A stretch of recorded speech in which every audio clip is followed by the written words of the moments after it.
Oi, meu povo. Vamos lá. Vamos agora para o nosso terceiro conjunto, tá? Vocês estão acompanhando tudo aí direitinho? Eu espero que sim. Eu resolvi maratonar logo, fazer aqui a série de vídeos falando dos conjuntos numéricos, aproveitando que eu estou inspirada, e depois eu vou gradativamente colocando para vocês. Infelizmente, o último vídeo já teve quase 20 minutos, mas é porque realmente foi necessário, né? E esse agora ele vai ter ainda um pouco mais, né? Ele vai ter um pouquinho mais de 20 minutos, porque esse conjunto aqui ele já é mesmo maior do que os outros, já tem nuances um pouquinho mais complexas que os outros, então ele vai requerer mais atenção, mais cuidado, né, para a gente trabalhar com ele. É um conjunto muito importante, como nós já vimos nas aulas anteriores, o conjunto N, a gente só tinha definido a adição e multiplicação como sempre tendo resultado natural. No conjunto Z, já foi ampliado para adição, multiplicação e subtração, quando realizado entre números inteiros, dá sempre o número inteiro. Mas, lá no conjunto Z, a gente viu que quando se tinha uma divisão, nem sempre o resultado dessa divisão era aí um número inteiro, né? Há casos em que não dá número inteiro. Então, precisávamos novamente avançar para um conjunto que fosse um pouco maior. Se você observou, dentro do conjunto dos números naturais, aliás, dentro do conjunto dos números inteiros, estão todos os números naturais. Vocês viram lá, né, que o conjunto dos números inteiros não negativos, ele equivale ao conjunto N, né? Equivale ao conjunto N. Isso quer dizer que todo número natural é um número inteiro. Agora, com a ampliação para o conjunto dos números racionais, nós já teremos o conjunto N dentro do conjunto Z, que está dentro do conjunto dos racionais, que é representado aqui pela letra Q. Esse Q diferente aí que vocês estão vendo, tá? Q de quociente. Quociente que é o resultado da divisão entre dois números, ok? Então, o conjunto Q, ele vem justamente para resolver aquele probleminha lá que não dava para resolver em Z. Nem toda divisão lá era possível, mas agora vai ser possível, será possível dentro do conjunto Q, que é o conjunto dos números racionais. Então, basicamente, quem é que está dentro do conjunto Q? Todos os números que podem ser escritos em forma de fração, tá? Todo número que pode ser escrito em forma de fração, ele está dentro do conjunto Q. Ele é um número racional, tá? Por quê? Porque toda fração, ela representa uma divisão do numerador para o denominador.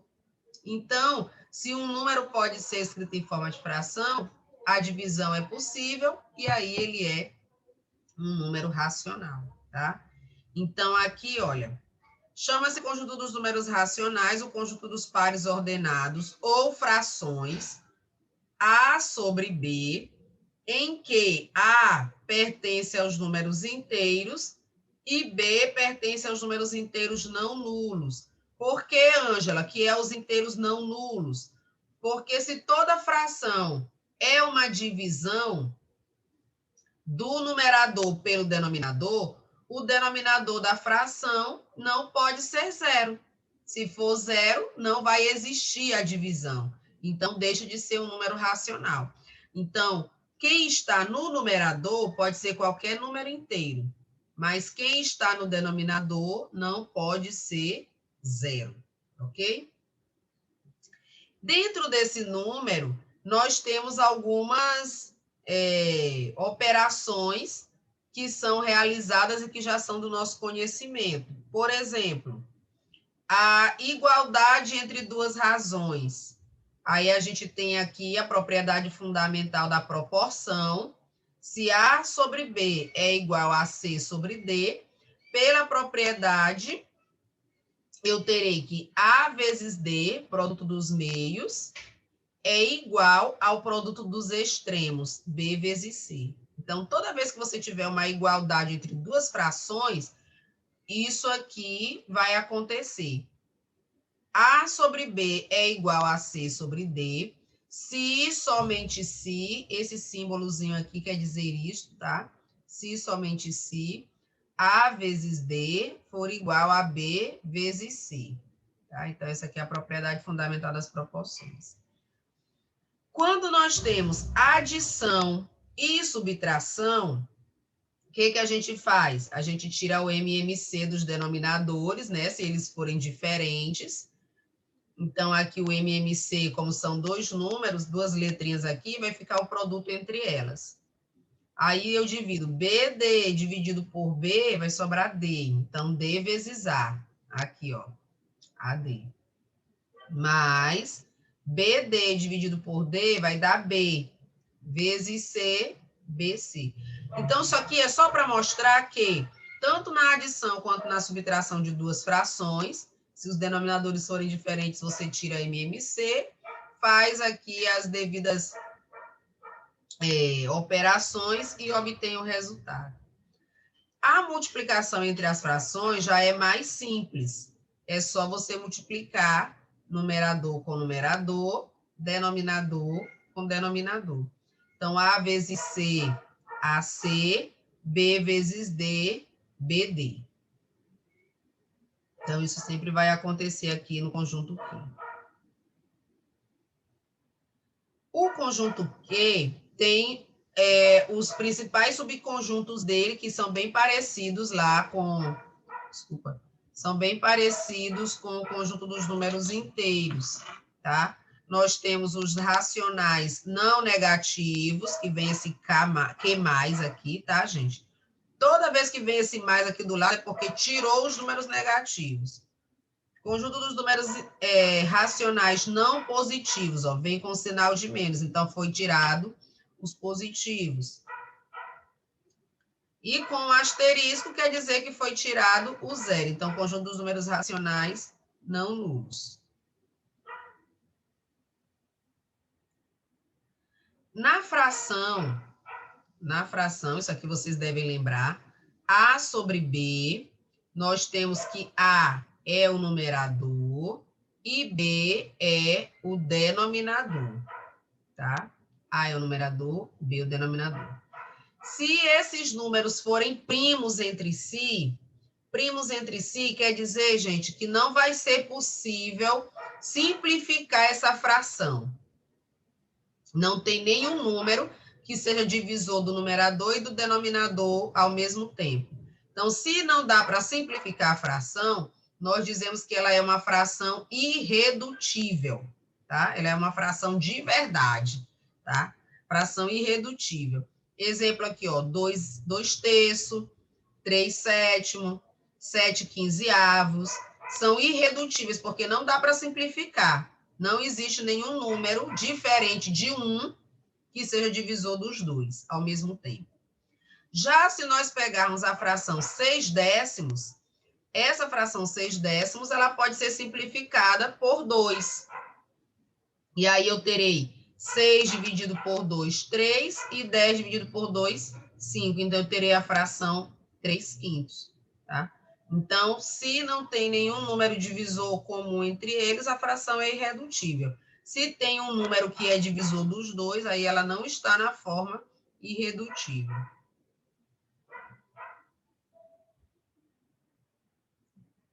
As mesmas propriedades que nós estudamos lá na adição dos números inteiros, na multiplicação dos números inteiros, o número simétrico, todas aquelas propriedades que nós já vimos lá nos números inteiros e também nos números naturais, elas são válidas aqui, tá? Mas nós vamos acrescentar mais uma, que é quando você multiplica uma fração pela inversa dela, o resultado dá 1, tá? Então, por exemplo, aqui, ó, se eu tenho a fração AB, pertence aos números racionais, sendo diferente de 0, existe um B sobre A, que é o inverso, ó, aqui está A sobre B, existe um B sobre A, tal que o produto entre elas, ó, produto entre duas frações inversas, o resultado é 1. Tá? Então, aqui nós temos o simétrico ou inverso da multiplicação. Na verdade, eu diria que só o inverso da multiplicação, porque o simétrico teria que estar com o sinal trocado. Então, o inverso da multiplicação, propriedade inversa. A sobre B vezes B sobre A vai dar 1. Por quê? Porque se eu multiplicar aqui, ó, e dividir A por A, vai dar 1, B por B vai dar 1. Então, toda vez que você multiplicar dois números, duas frações, uma sendo inversa da outra, o resultado dá 1. Se elas forem inversas e simétricas, aí vai dar menos 1. Devido a essa propriedade que nós acabamos de ver, podemos definir nos números não racionais não nulos a operação da divisão, estabelecendo que a fração A sobre B dividida pela fração C sobre D vai ser igual à primeira fração, AB, vezes a inversa da segunda fração. Então, a inversa de C sobre D é D sobre C, tá? Então, essa aqui é uma maneira prática e rápida de você resolver uma divisão entre duas frações. Quando dá para dividir em cima e embaixo ao mesmo tempo, ótimo, pode fazer. Mas se não der para dividir em cima e embaixo, então você vai pegar, repetir a primeira fração, trocar o sinal de divisão por multiplicação e vai inverter. O inverso de C sobre D é D sobre C, tá? Sendo que é só válido para quando você tem racionais que não sejam nulos, tá? Não seja zero. Para todo número racional AB, todo número racional pode ser escrito na forma de número decimal. O que é o número decimal? É aquele número onde aparece a vírgula. Por exemplo, R$ 2,50 é 2,50, né? Então, ali aquela vírgula está representando que ali a gente tem um número decimal. Então, passa-se de uma fração para a forma decimal, dividindo o numerador pelo denominador, tá? Então, aqui vai acontecer, quando você vai transformar uma fração para número decimal, pode ser que o resultado seja exato ou não exato. Exato é quando vai ter fim essa divisão. Por exemplo, aqui, 3 dividido por 1 é 3. 1 dividido para 2 é 0,5. 1 dividido para 20, 0,05. 27 dividido para 1.000, 0,027. Tá? Então, esses decimais aqui, eles são exatos. Tem a vírgula, mas eles têm fim. O resultado da divisão chega ao fim, tá? Geralmente vai dar um decimal exato se no denominador você tiver um número múltiplo de 2 ou de 5, né? Geralmente aí vai acontecer de dar um número decimal exato. Então, para transformar de número decimal, de uma fração para um número decimal, basta dividir o numerador pelo denominador. Aí, olha só, deixa eu aproveitar esse exemplo bem aqui do 27 sobre 1.000, porque quando na fração o denominador é uma potência de 10, você não precisa fazer a divisão. Basta que você escreva aqui o numerador, que é o 27, veja quantos zeros tem no denominador, e aí você vem contando da direita para a esquerda essa mesma quantidade. Por exemplo, aqui nós temos 3 zeros, então eu venho contando aqui, ó, a direita do 7. 1, 2, 3. E aí eu completo aqui com os zeros, tá? Onde a casa ficou vazia, eu completo com os zeros.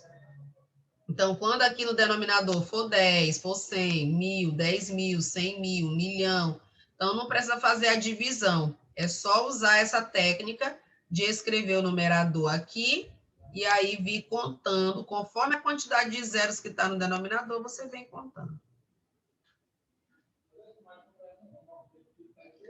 Aí, aqui que a gente vai ter um pouquinho mais de atenção, que eu quero mostrar para vocês. Muita gente não vai lembrar disso aqui, outros podem se lembrar, outros já podem ter visto, mas nunca ter entendido como fazer esses cálculos. Eu vou mostrar aqui a teoria, porque vocês sabem que nesse sistema aqui não tenho como estar fazendo a conta ao vivo aqui para vocês. Eu vou providenciar ainda aqui uma mesa digitalizadora para... Nem sei se é esse o nome, gente, esqueci. Para facilitar para nessas aulas online eu conseguir escrever e vocês verem aí o que eu estou escrevendo, o que eu estou calculando. Mas eu vou, nos exercícios, fazer no canetão para vocês entenderem. Mas aqui, o que é preciso entender? Quando você efetua a divisão do numerador pelo denominador e essa divisão não tem fim, está sempre se repetindo o mesmo número, é um padrão de repetição, então aí você tem uma dízima periódica, tá?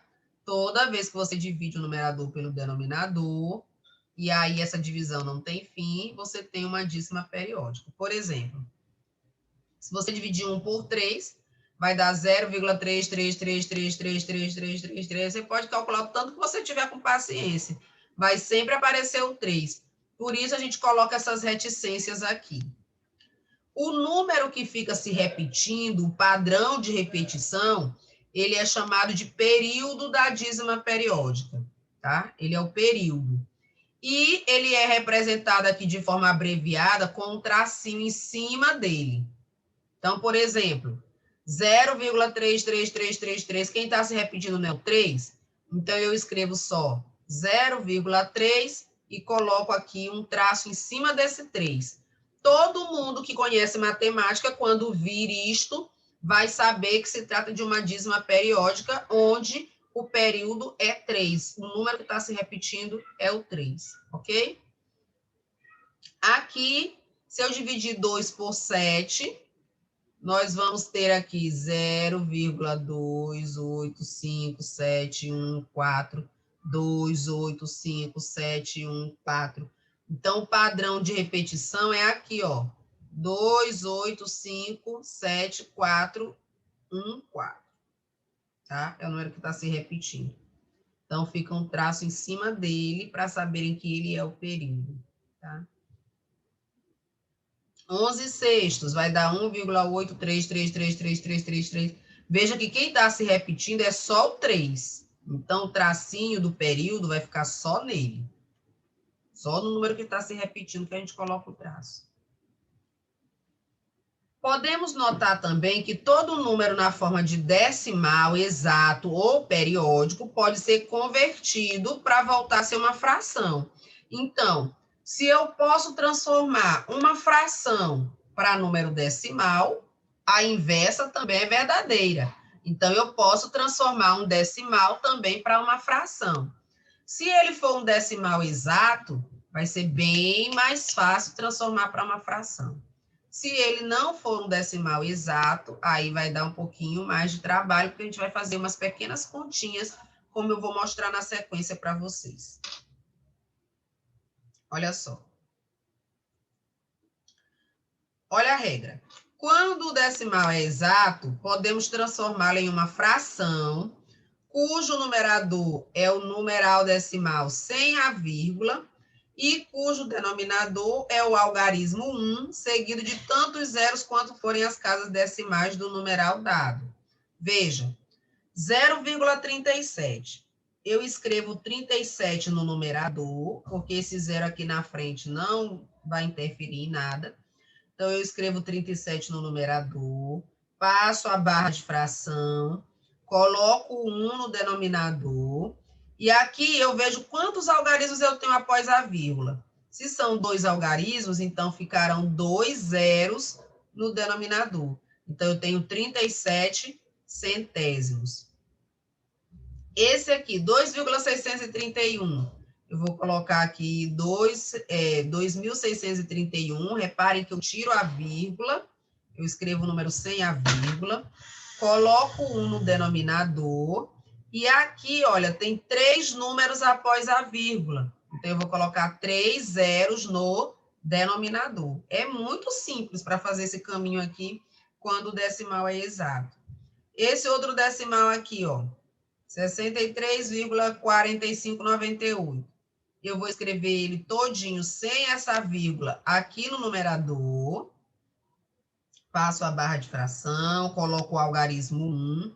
E aí eu vejo que aqui eu tenho 4 algarismos após a vírgula.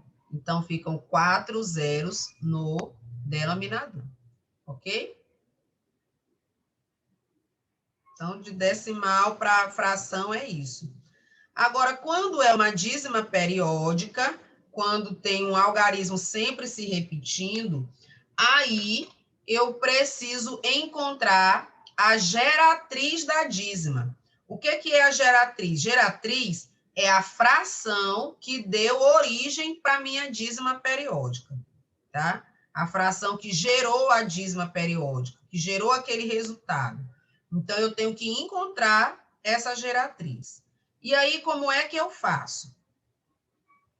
Eu vou procurar fazendo o seguinte: seja x a fração procurada, ou seja, x é a minha geratriz, tá? Então, x, que é a minha fração, vai ser igual a essa dízima periódica aqui. 1,32, 12, e aí vai continuando, né? Na verdade, aqui é 1,3, 21, 21, 21, 21. O período dessa dízima aqui é o 21. Vamos descendo. O primeiro passo a fazer, ó. Observem que aqui eu tenho esse número 3 aqui, olha, depois da vírgula, que ele não faz parte do período. Então, eu tenho que tirar ele daqui, dessa parte decimal, e trazer para a parte inteira. Eu faço isso multiplicando esse número decimal por 10, se for só um algarismo que eu quero tirar, por 100, se forem 2 algarismos que eu quero tirar, por 1000, se forem 3 algarismos, e assim por diante, ok? Então, como só era um algarismo, era só o 3, então eu multipliquei por 10. Vou achar aqui para quem quiser copiar. Então, eu multipliquei por 10 os dois lados da igualdade. Então, ficou 10 vezes x, que é 10x. Bem aqui, tá? Ó. Multipliquei por 10 desse lado e desse. Tá? Numa igualdade, tudo que eu faço de um lado, eu tenho que fazer do outro, que é para não desequilibrar. Então, 10 vezes x ficou 10x. E esse número decimal, quando eu multipliquei ele por 10, a vírgula que estava aqui foi uma casa para frente. Então, ficou 13,21, 21, 21, 21, 21. Essa é a minha primeira equação. Agora, eu quero tirar o período, o algarismo do período, né? O meu período, eu quero tirar um deles lá da parte decimal. Quero tirar o período da parte decimal. Vejam que no período tem 2 algarismos, que é o 21. Se fosse só o algarismo 2, bastava multiplicar por 10. Mas como são 2 algarismos, porque é o número 21, então aquela minha equação, que já estava aqui, 10x igual a 13,21, 21, 21, eu vou multiplicar por 100, porque são 2 algarismos no período, tá? Se fossem 3 algarismos, era por 1000. Se fossem 4 algarismos, 10.000, tá? Mas aqui só tem 2 algarismos se repetindo, ó, 21. Então, eu multiplico desse lado por 100 e do outro também, para não desequilibrar minha balança da igualdade. Então, 100 vezes 10 vai dar 1000. E aqui, multiplicando por 100, a vírgula vai deslocar mais 2 casas para frente. Então, vai ficar depois do primeiro 21, tá? Que eu tiro só um valor lá do período, tá? Agora, o que eu vou fazer? Eu vou subtrair a equação 2 menos a equação 1. Lembra que a primeira equação é essa? E essa aqui é a segunda equação. Então, eu vou subtrair. Vai ficar 1000x igual a 13,21,21, menos 10x igual a menos 13,21. O que vai acontecer? Esse 21 que está em cima, ele também está aqui embaixo. Ó. Então, eu posso cancelar eles e vai ficar só a parte que está antes da vírgula, a parte inteira. Então, vai ficar 1.321 menos 13, que é isso aqui, ó. Tá? Porque esse 21, ele saiu, foi cancelado aqui, porque ele está nos dois. Na hora que eu subtraio, ele sai. E 1.000 vezes 10 vai dar 990. Agora, nós temos aqui uma equação do primeiro grau. 990x vai ser igual, subtraindo aqui, fica 1.308. 990 que está multiplicando, a gente divide por ele. Então, 1.308 dividido por 990. Aqui dá para a gente simplificar. E aí, simplificando, ficou 218 sobre 165. Você pode efetuar essa divisão aqui e você vai encontrar essa dízima periódica que nós começamos aqui o trabalho. Tá? Você pode pegar aí a calculadora e fazer, que vai dar esse resultado. Então, essa fração aqui é a que gerou a dízima. Então, ela é a fração geratriz. Nós vamos poder praticar isso nas aulas que eu vou gravar resolvendo exercício, tá bom? Para os meus alunos do ensino médio, essa aqui é a tarefa para vocês responderem. Vocês vão marcar aí um X nas questões que são verdadeiras, tá? Nas proposições verdadeiras, você vai marcar um X, tá bom? Marcar um X, esse é um exercício, é a primeira questão, e aqui a segunda questão, tá? Colocar na forma de fração irredutível. Segunda questão. Tá bom? Então, são só essas duas questões aí, vocês vão resolver, vão mandar foto para mim, e aí a gente vai discutir as questões aí em uma próxima aula. Fiquem com Deus e até nosso próximo conjunto numérico.